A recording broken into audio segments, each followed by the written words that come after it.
Good morning, everyone. Thanks for logging in to our How to Choose a Supplement session. We're just going to give a couple minutes for people to sign in and get all set up.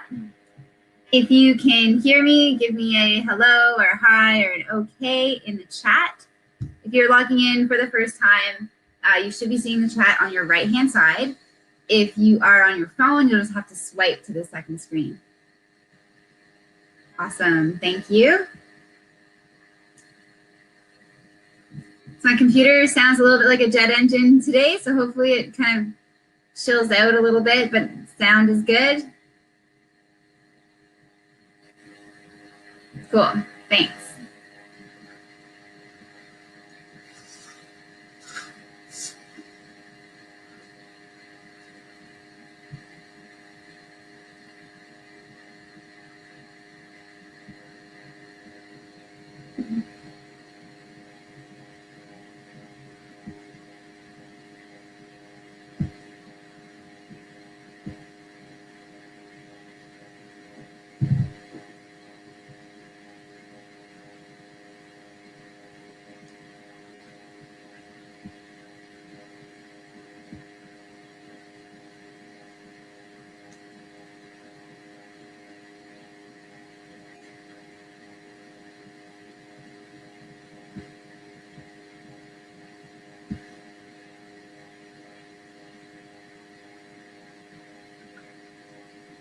Okay, so let's get started. Again, thanks everyone that's here for joining us today. It's really awesome to see there's a lot of interest in this and to have some repeated guests coming in for the webcast. So this is our third of the Performance Nutrition series and our last. It's also my last presentation with you for a while. I'm heading out to Petawawa this weekend for a year position, and we'll be back next year in May. So you're in good hands with a really awesome health promotion team, but I really wanted to get this series out so you can take advantage of my skill set before I head out. And so just to recap, just in case you haven't all been here for all of the sessions, we've been doing a full series. So the first one was about maintaining body composition through our nutrition. So with the changes in our lifestyles, how do we make sure that we're fending off those fat gains and preserving our muscle mass? Our second session was looking at performance. So really tailoring our plate, our nutrient timing to really fuel our performance. And now today we're going to focus on how we choose supplements. So it's really going to be a question of, do you actually need one? And what should you choose if you choose to go that route? Now, I'm going to have a link in case you weren't here for the other two sessions at the end of today. I will post a link to those first two chef sessions so that you can watch them. They're about 45 minutes to an hour long, and today is expected to be about the same, with some time at the end for some Q&A, for some questions.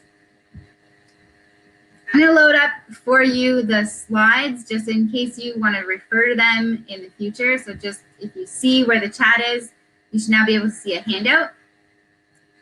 So how to choose supplement. Those are just my slides for today.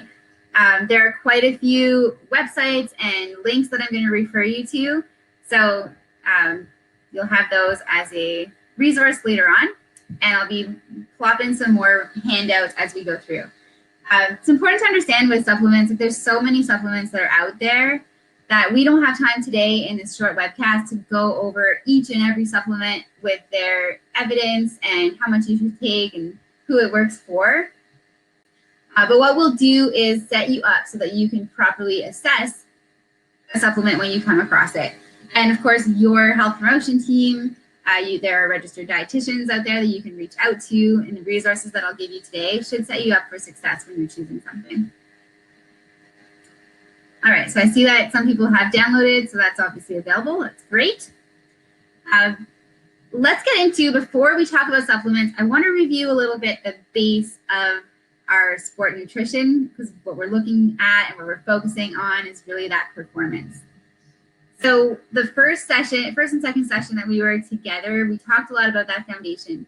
So your daily habits actually have the greatest impact on your performance. So it's often believed that supplements are more effective than a healthy diet, that it can provide a quick fix. and have those positive effects without focusing on our diet. But we really do see that the greatest impact that you can have on your performance is your day-to-day habits. So that's how you're shaping up your meals, what you're having and choosing for snacks, what you're having for beverages, are you staying well hydrated? All of those things are incredibly important in fueling your performance.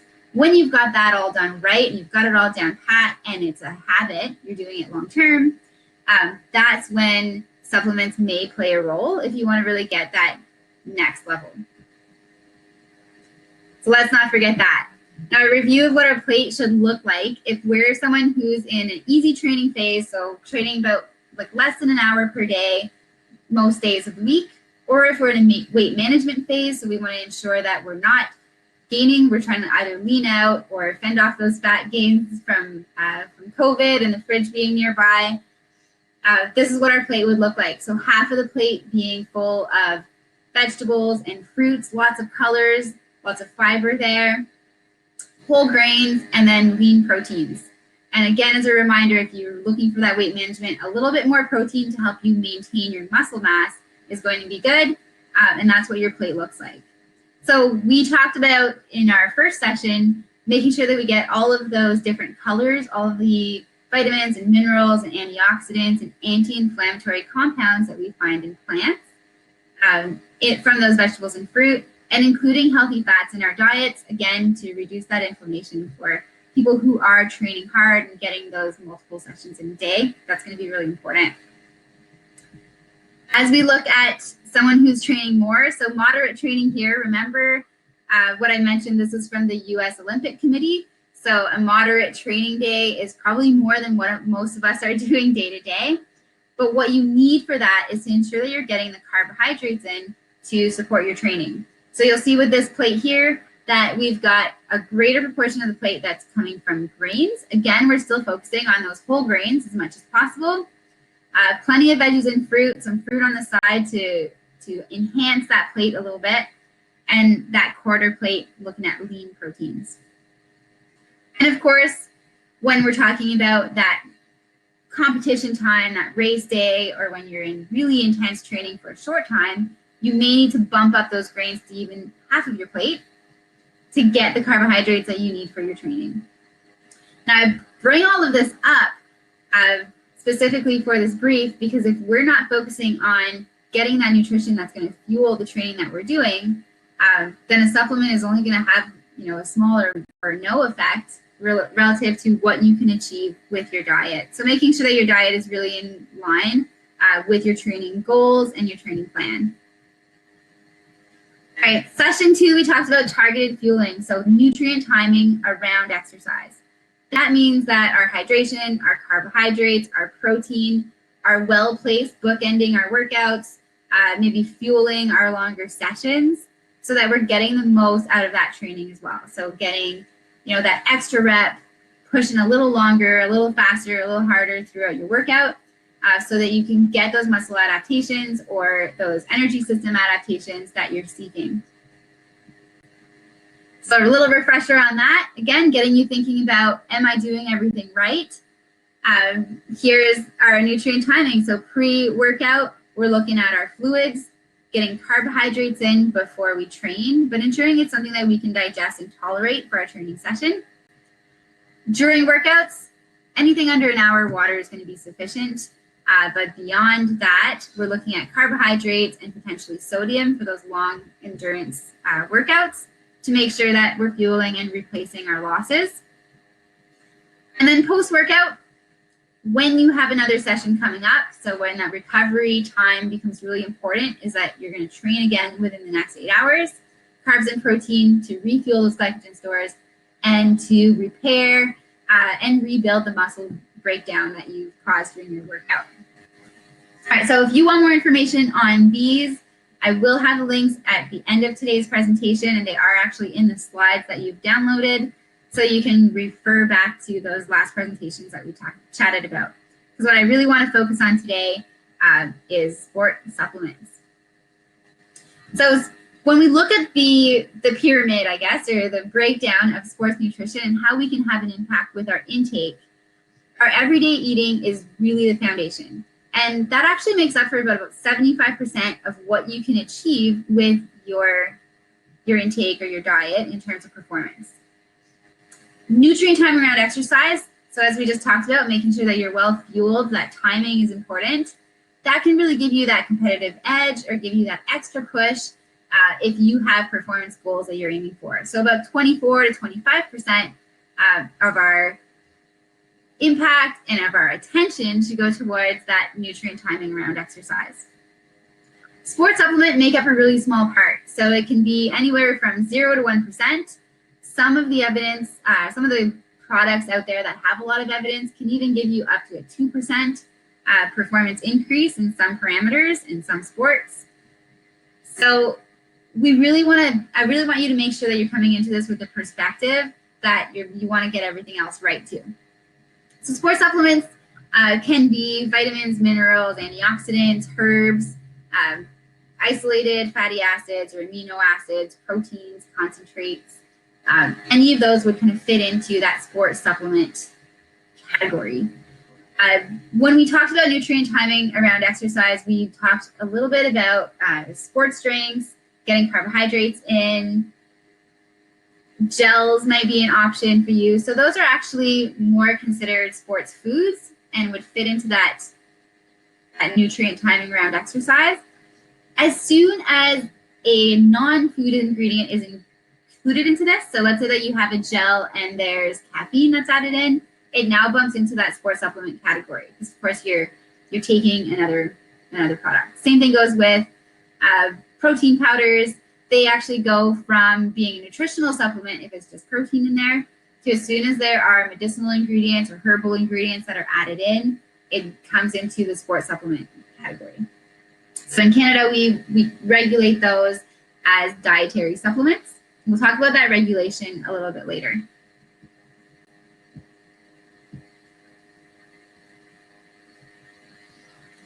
All right, so this pyramid, I've seen this picture from Asker Ukendrup from My Sports Science, and I like the way that he lays it out, so I want to kind of put that out to you.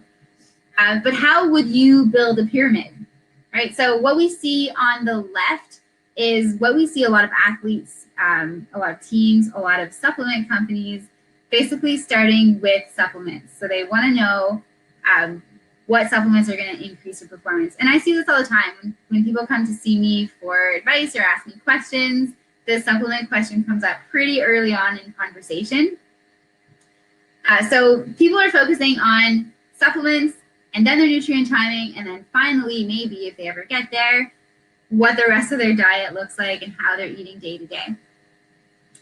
As we talked about earlier, and what the evidence approach is, and what you're going to see with sports dietitians and any professional that's following that scientific base, is that we really want to start with that everyday nutrition first, build towards a nutrient timing, and then the sports supplements can kind of be like the icing on the cake. But if you just have icing, it's not going to be an awesome cake. Icing is good too, though. Yeah.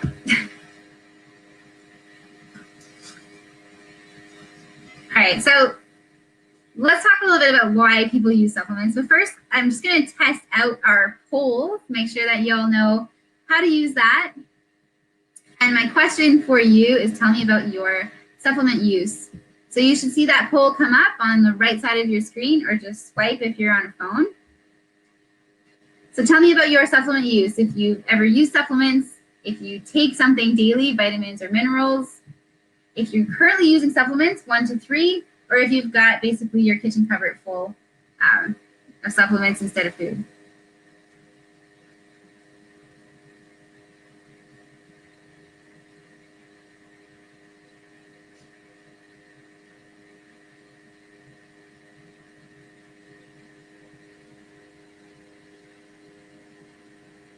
All right, excellent. So we've got 12 answers in 14K. It's still climbing. But the trend that we're seeing here is that we've got quite a few that either use no supplements or just a vitamin or mineral daily. Some that are using supplements, and we did get one answer that they've got a kitchen cupboard full, so good. You'll be able to assess those and see which ones are useful that you should keep taking or not spend your money on? Okay, great. So when we look at why people use supplements, some surveys have gone out. About 30% of people who use supplements are doing it for health maintenance or to prevent deficiencies, 20% for energy increases, 15% for exercise recovery, 14% are using it to gain body mass or gain strength, immunity 8%, medical indications 5%, and then other reasons are kind of another 5%. So what we see is that most people are looking at health when they think about supplements.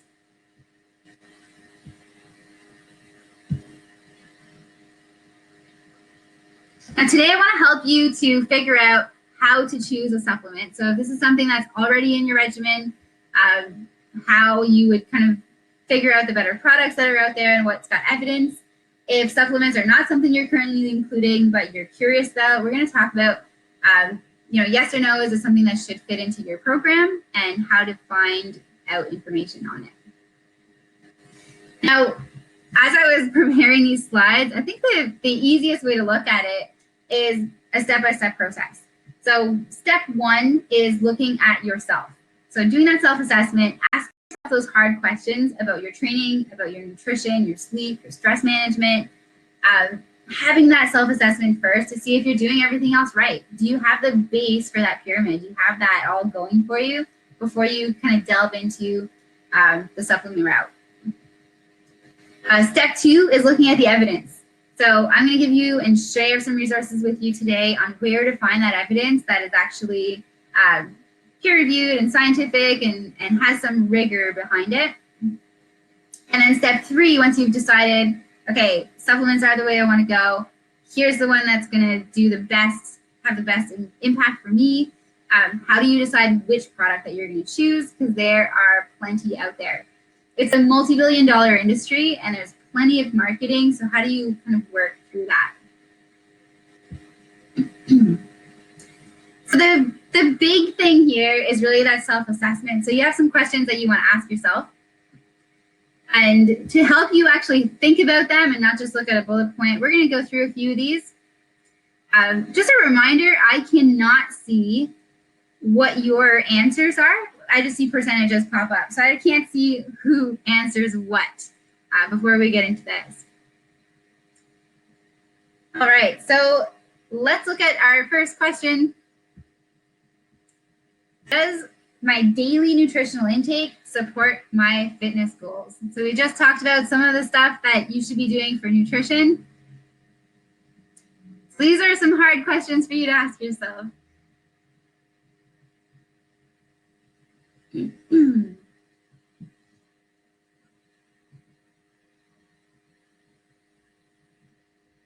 So we're talking here about your everyday eating.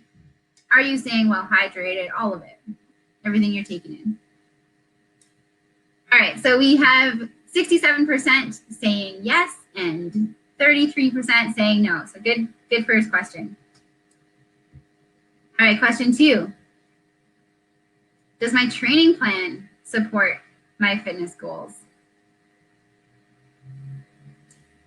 So am I training harder? Am I hoping the supplement's going to just kind of do a little bit of that extra work for me? Am I realistically getting all those training sessions in that I plan into my week? Am I even planning? Do I have progression that's planned in to my training session?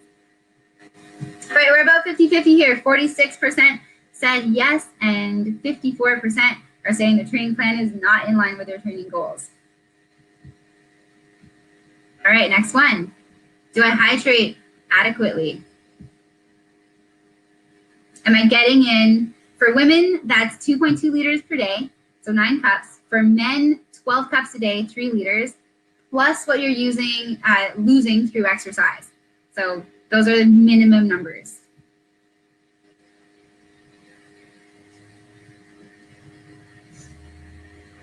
Hey, people are doing good with hydration. Awesome. So we've got 75% saying yes, 25% saying no, and stats are still coming in.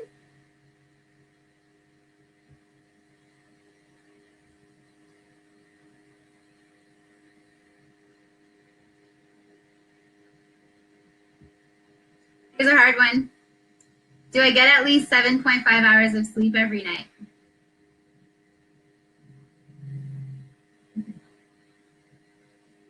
Okay, answers are all over the board on here. You know, you can be looking at right now. So am I achieving that right now as I'm home? And think also about when routine goes back to normal, or what your routine was like before all of this. Were you getting those 7.5 hours of sleep every night? So we're at 50-50 for that question. What's my next one? All right, am I planning in and do I take my rest days or active recovery days? So we know that sleep and rest or active recovery are things that are going to actually help you to get the gains that you're pushing for in the gym. Okay, great. 100% yes is getting those rest days. So hopefully not every day is a rest day, but that's not part of the question, so you don't have to disclose that.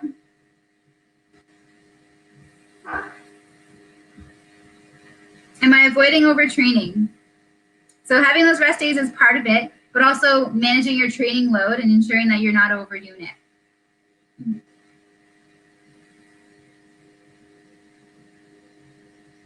All right, 100% yes on that one. Good. Do I fuel my workouts? Am I getting those carbohydrates in before my workout or during my longer sessions over an hour to make sure that I'm optimizing my performance and therefore my adaptations? Okay, we've got a split here.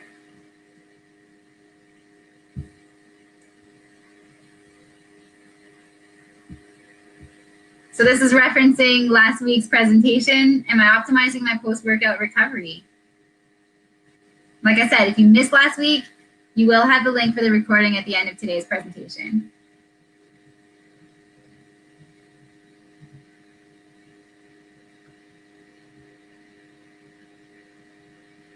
Okay, we've got a half and half split on that one too. Okay, bonus question, do I smoke? We know there's an effect there on our performance. All right, 100% no so far, awesome, good day for that. Lots of attention in the media on respiratory health lately, so that's good. And last one, do I manage my stress? So a little plug for health promotion programs here. We've got lots of great stuff coming up on stress management techniques.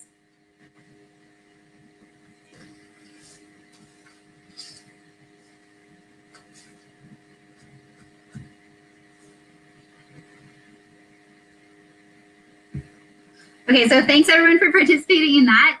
Hopefully that kind of forced you to have a little bit of self-reflection on what you're doing right now to fuel your performance and to reach your goals. The idea is that once you're able to say yes to all of these questions, and I've added a slide with them so you can refer to them if you did download the handout of the slides. If you can say yes to these questions with certainty and with regularity, then you're doing everything right in terms of that nutrition and that training. Maybe you're still looking for a competitive edge, and maybe that's where a supplement can fit in. I do also want to draw attention here that supplements can have a place for deficiencies as well. So if maybe you're not doing everything right and you're struggling with either access to food or allergies or even just dislikes, or your appetite is low. So if you're really missing out on some of these nutrients that are important for you, I would recommend that you talk to your doctor, your medical officer, meet up with a dietitian, and make sure that you can use supplements to address those deficiencies. Now, today we're really focusing on the performance aspect side. So hence why I want you answering yes to all of this before you get into performance supplements. All right, so we're gonna move into step 2. And step 2 is looking at the evidence. So what research has been done on this supplement that I'm hearing about, or this goal that I want to achieve? I'm going to look at what supplements are good for that. Where's the research? What is the quality of the research? So there is a huge, vast range of quality of research that's out there. So we don't have time today to get down into that. But when you can think about it very simply, it can go from a testimonial where some person had a good workout and now, or had some good results from a few months of training, and then is attributing this to a certain supplement or diet or eating regime. And a testimonial is basically that person just talking about their personal experience. And those actually can be pretty strong messages out there that we fight, because we want to believe and people want to share what worked for them. So there's a testimonial. On the other end of the research scale is going to be quality controlled, double blinded, so neither of the sides know, am I the side that's getting the supplement? Am I getting the side that, am I the group that isn't? The researchers don't know who's getting it, who's not. So they're really just looking at the hard data with a sufficient amount of people to really get statistically significant information. So the range of evidence can really be out there, and the internet is full of a lot of that lower quality evidence, unfortunately. We'll talk about where you can get that good stuff. Something else that I want to think about when you're looking at the population studied. So if I'm looking at a supplement and it's looking really good, like these people are jumping twice as high as they used to, that's awesome. But then you find out when you go through the actual research, so you kind of dig down and get to the paper, that it was in a senior citizen home with elderly adults that had like muscle loss.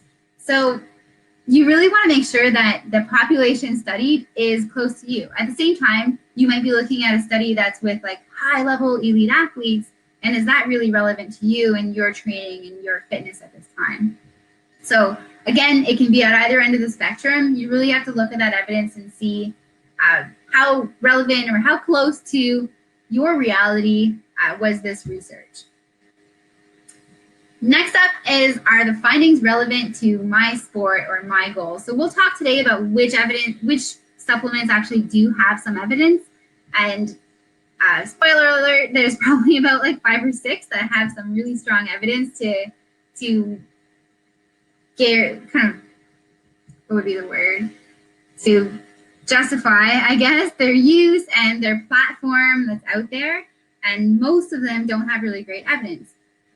But if you do find a supplement that does have good evidence, is it relevant to you? Is it something that's even useful for the goals that you have? So just because it has good evidence, you have to make sure that it's in line with your goals.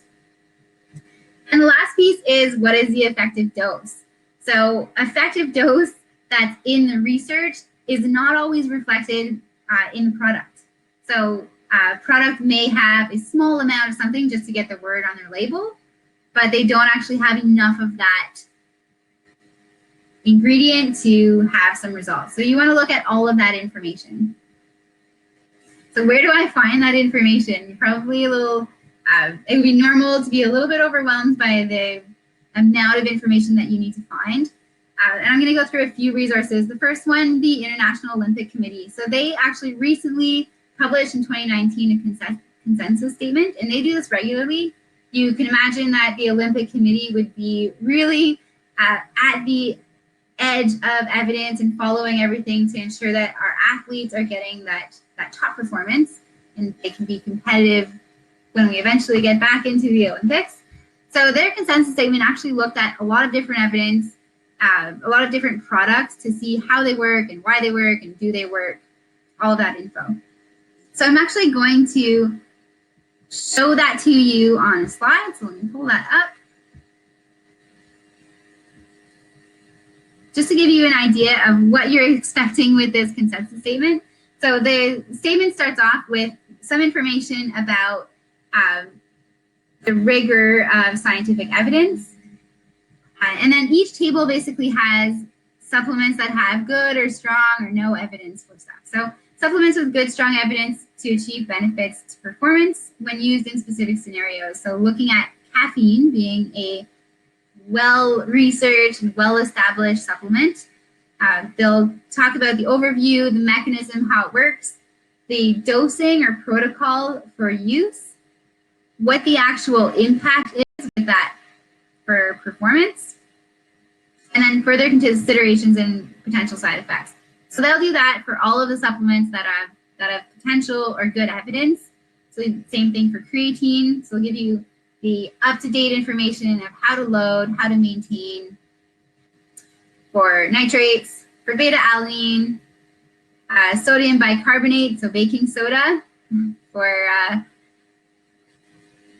some activities to make sure that you're looking at those potential side effects for that.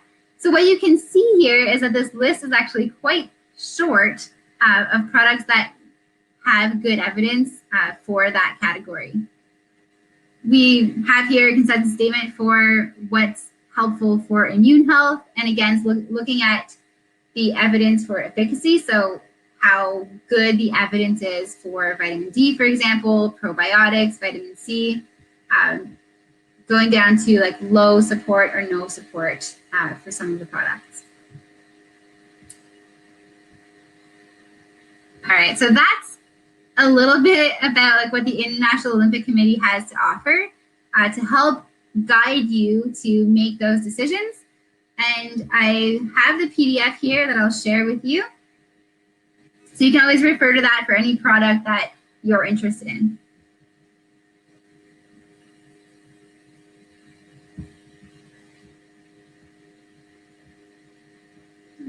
So go back to my slides.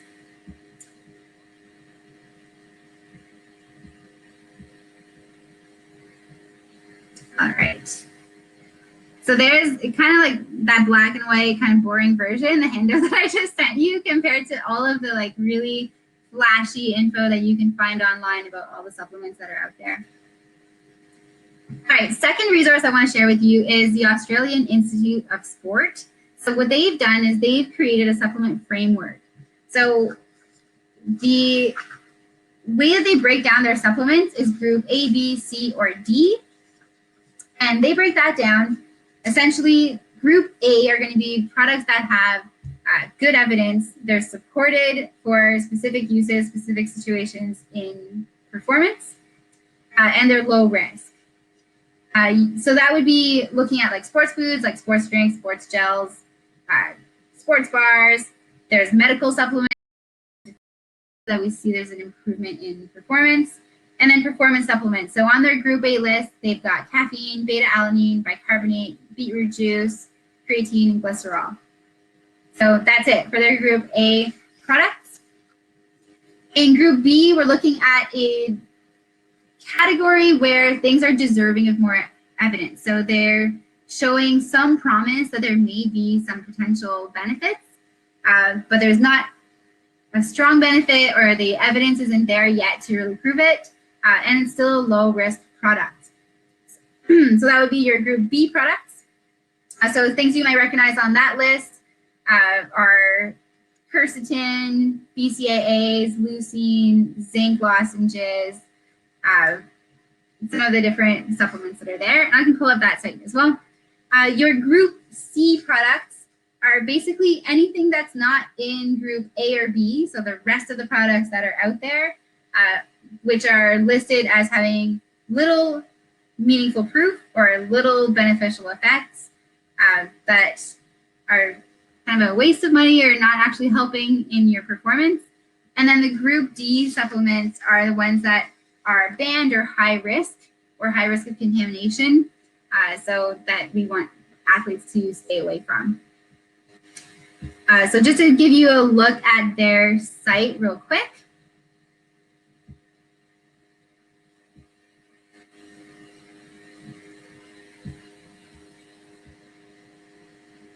So there's the AIS, the groups that I was talking about. So that's their supplement framework. And then for each supplement, they'll have an evidence map that you can look up that has the little emojis that help to guide you and give you an idea of if there's good evidence, poor evidence, if it's something that you should stay away from for all the different areas of performance. So lots of really good information there if you want to kind of dig in and get into supplements.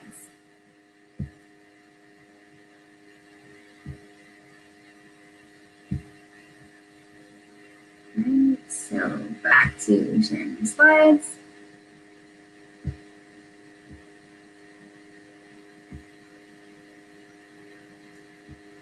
All right, so another resource for you, the AIS supplement framework. So they do have a PDF version, kind of like a quick and handy version. So that's up on your handout sheet or section. All right, another resource that you have at your disposal is Strengthening the Forces. So we actually have a little booklet, Performance Enhancers, Facts and Bottom Line. So it goes through a lot of the different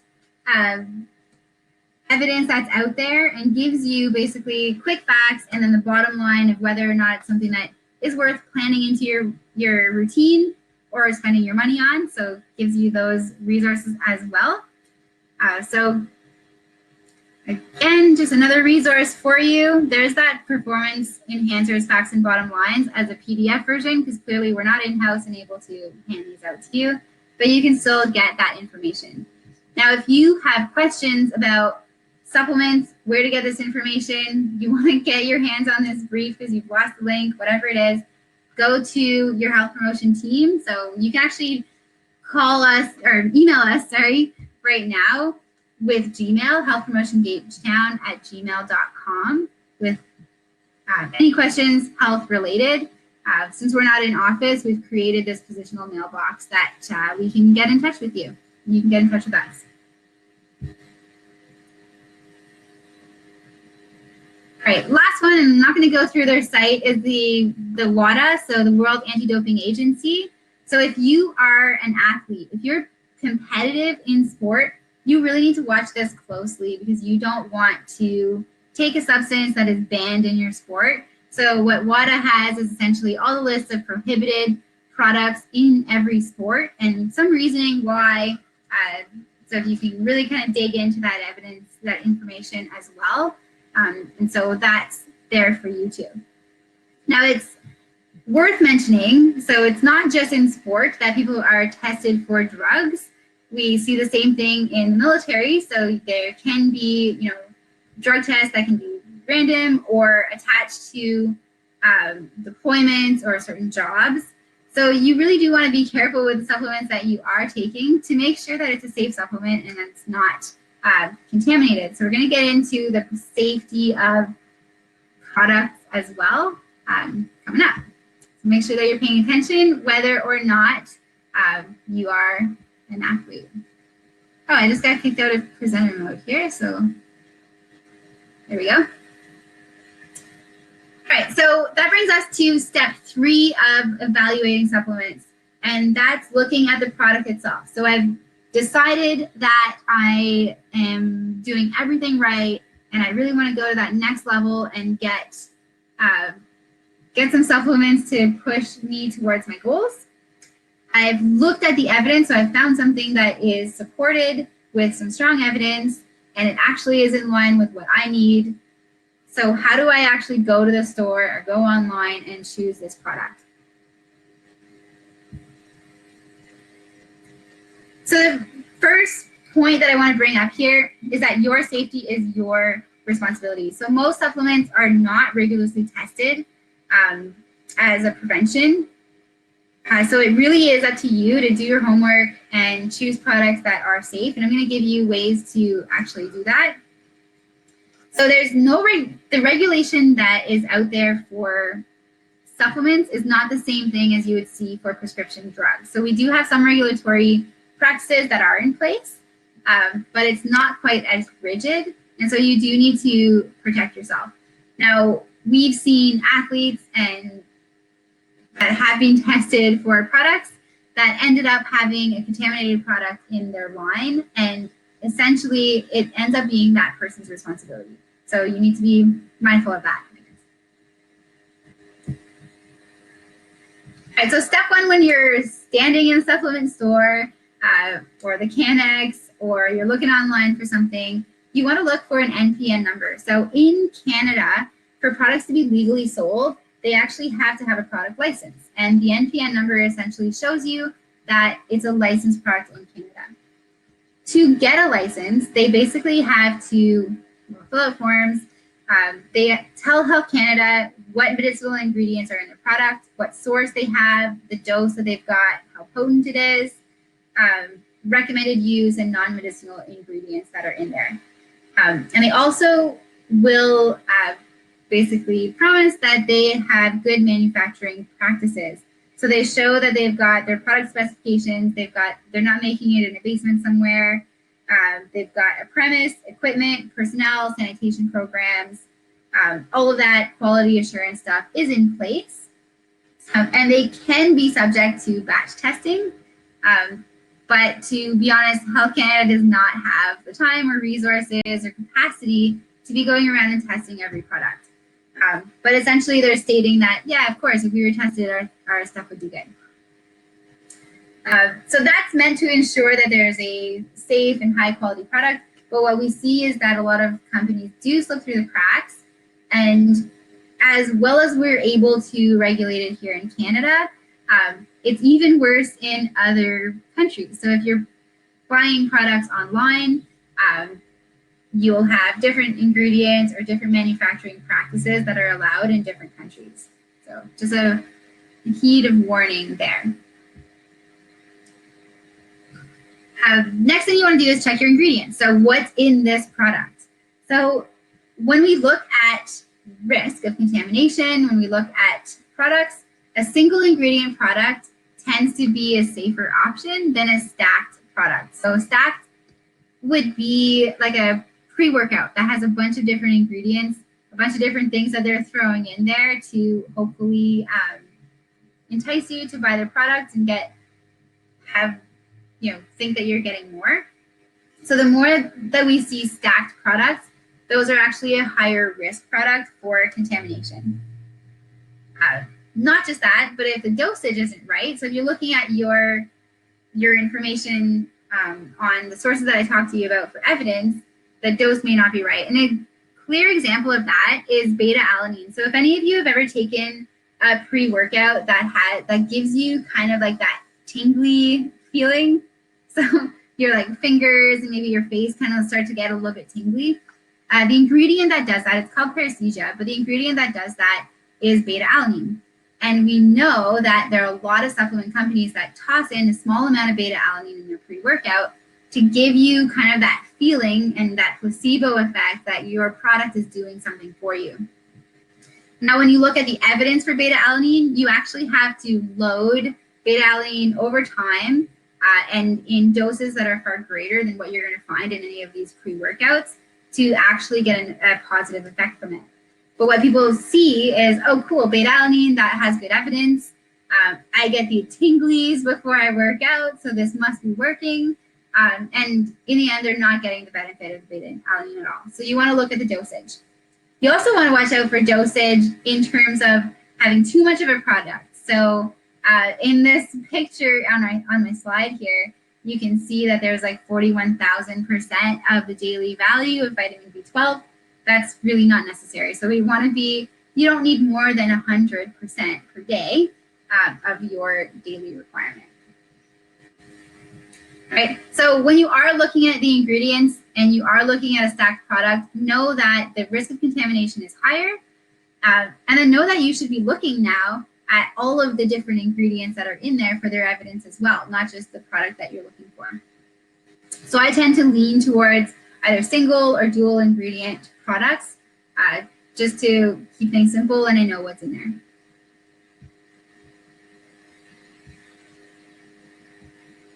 Oh, there you go. Check the dosage. Cool. Now, just because something is on the label, it doesn't necessarily mean that that's what's going to be in the bottle. And unfortunately, as I referred to earlier, supplements are very poorly restricted. And so here's one study from the University of Guelph. So this was done in 2013, so not that long ago in terms of this type of evidence.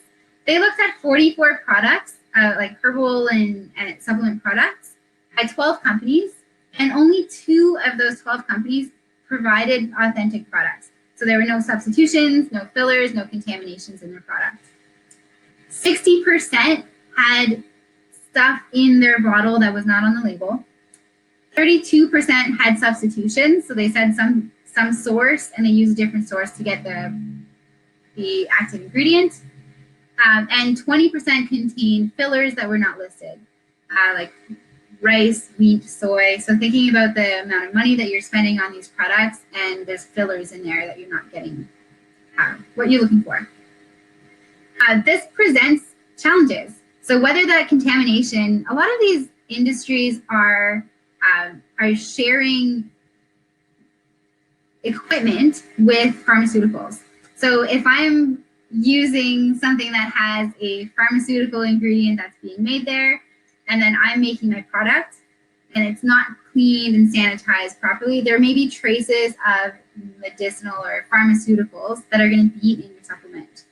So that you can test positive for a drug test, or you can have health effects that come with that drug. Substitutions, fillers, or products not on the labels. So for some of them, they had some of the substitutions were nut-based products. So if you're someone with a nut allergy, a gluten allergy, if there's wheat that's added in as a filler, it can cause some health problems for people on that basic kind of allergy scale as well. So how do you protect yourself from that? And of course, the violations, the doping violations that can come, so whether that's for your career or as an athlete, the best way to protect yourself is to look for third-party testing. So these are essentially companies that put out, that take products, test the batch, and ensure that what's on the label is actually in the product. So it's showing you that there's nothing else in there and that you're actually getting what you're paying for. These third-party tests have nothing to do with evidence, though. So you still have to do your own research. They're not justifying that, yeah, the evidence is good for the claims that they're making. It's really just the product that's in there. So a little side note or a quick rant about claims. So they do, for any claim that is on a supplement, they do have to actually go through submitting that claim to ensure that people can't just write whatever they want. But the criteria for that is very low. So they just have to have either a study or a reference to something scientific saying that this product could work. So you really want to be careful of all the marketing claims that are out there with a lot of the supplements. All right, so back to third-party testing.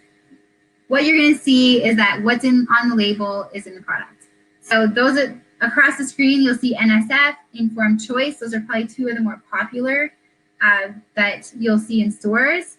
The USP, Consumer Lab, and BSCG, you'll also see those logos. So you can be in store looking at two supplements, and if they have the logo, that product goes through batch testing. So this is actually randomized batches, so it's not every product that gets tested, but generally if a company has that logo, they're pretty committed to providing you with a clean product. So they're going through the trouble of getting a third-party company to look at each of, at least a batch once in a while of their product. If you're an athlete or if you're really concerned about getting those, any contamination, you can also do third-party testing for sport. So what they do for that is that they actually test every single batch. Again, they're not looking at the claims or any of those, but every single batch is tested. So there's Informed Choice and NSF, Certified Sport, that you can look for that logo on your product.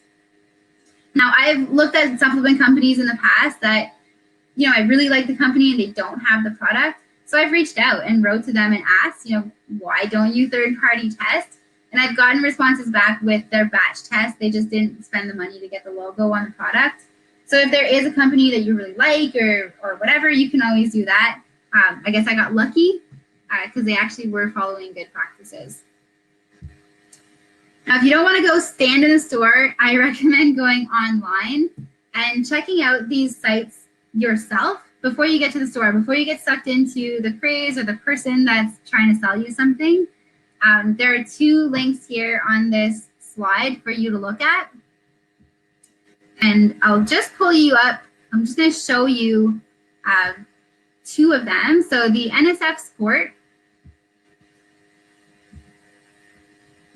you can actually do a product search of their certified products. So you can go to certified products, either put in a name or a brand or an ingredient or a lot number if there's a product that's in your cupboard that you want to kind of check and you don't know, or you can browse. So I can go for, I want muscle growth, and and I'm looking for creatine, and I'm going to look at all brands. So I'm going to browse which brands have creatine with the NSF logo. So there's a multitude of brands that actually test with NSF International. And then I can look at basically product form. So I prefer to have a powder. I can look at flavor. So I prefer having no flavor. And I might have an allergy. So if you have a dairy allergy, let's say, or you don't tolerate dairy well, I don't want to have dairy in there. So then what you'll see is there are 3 products that meet my criteria and have been tested by NSF. So that's a tool that you can use.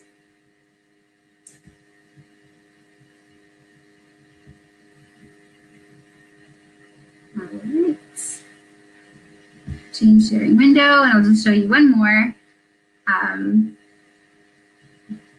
which is the informed choice. So that's another very popular one. So with informed choice, you can just actually go to which brands they certify and take a look at some of the brands that you may recognize, and then you can go, towards those products when you're looking for a supplement.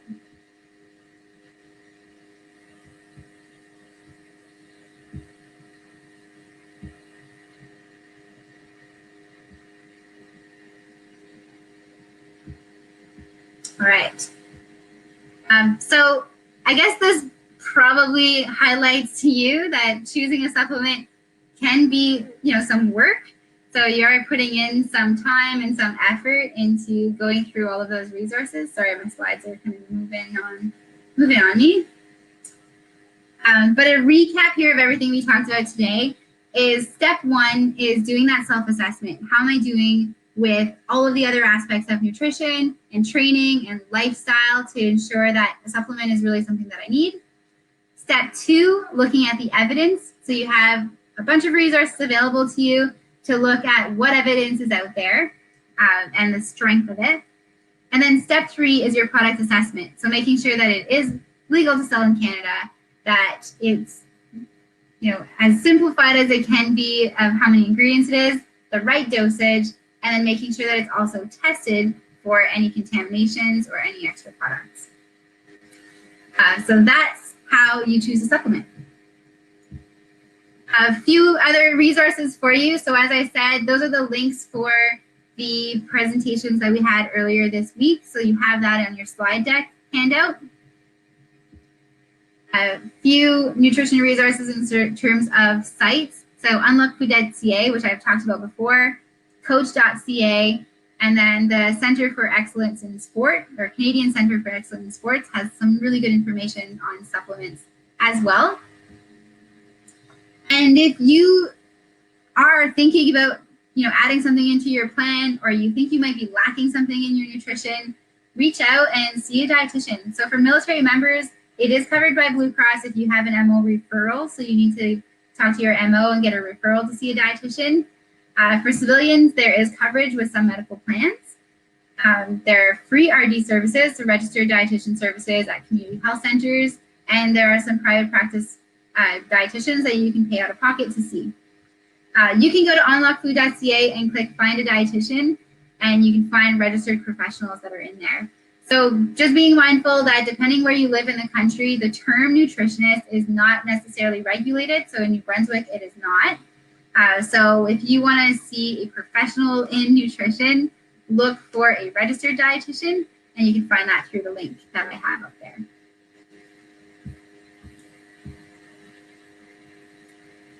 All right, so lots of information that you got today. I do have 5 minutes to stick around if anyone has questions, but otherwise I suspect that you'll be reviewing a lot of this info and the handouts that I put out. So do some digging, and then there's always the health promotion gagetown@gmail.com if you want to bring your questions up later.